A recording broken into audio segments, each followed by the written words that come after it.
తెలుగు వారి number 1 choice Telugu matrimony. ఏపీలో ఇవాళ వన మహోత్సవం. 5 కోట్ల మొక్కలు నాటేలా ప్రణాళిక. తొళ్లూరులో పాల్గొననున్న సీఎం, డిప్యూటీ సీఎం.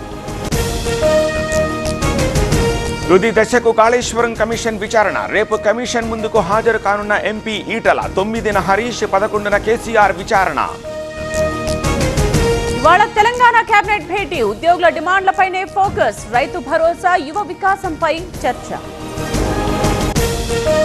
పెదధన్వాడ ఘటనపై రియాక్షన్. 50 మందిని అదుపులోకి తీసుకున్న పోలీసు. ఆందోళనలో 10 గ్రామాల ప్రజలు.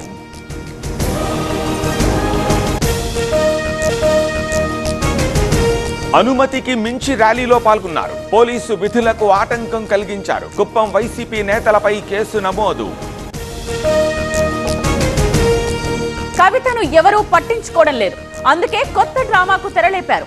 బీజేపీ అడుగుజాడల్లోకి రానివ్వబోమన్న విశ్వేశ్వరరెడ్డి. ఫాల్కన్ స్కామ్ లో నిందితుడు సందీప్ కుమార్ అరెస్ట్. అనుచరుడు రవికుమార్ ను అరెస్ట్ చేసిన సిఐడి. సందీప్ బ్యాంకు ఖాతాలోని 8,45,00,000 ఫ్రీజ్.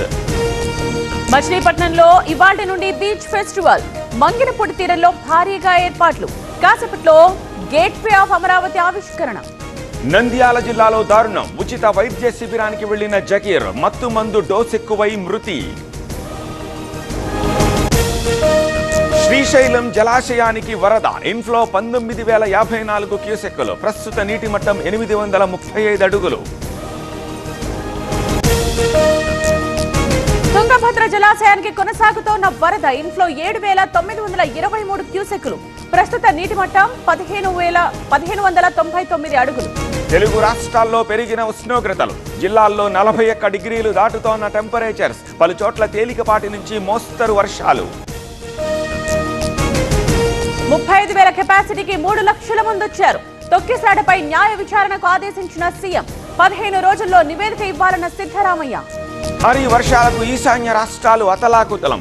అసోం, అరుణాచల్, సిక్కిం, మణిపూర్లలో వరదలు. ప్రమాదకర స్థాయిలో ప్రవహిస్తోన్న నదులు.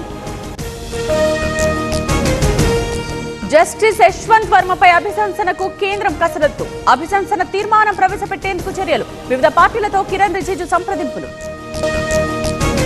భారత సైన్యంపై అనుచిత వ్యాఖ్యలు చేయొద్దు. రాహుల్పై అలహాబాద్ హైకోర్టు తీవ్ర ఆగ్రహం. భావ ప్రకటన స్వేచ్ఛను దుర్వినియోగం చేయొద్దని మండిపాటు. తెలుగు వారి నంబర్ 1 చాయిస్ తెలుగు మ్యాట్రిమోనీ.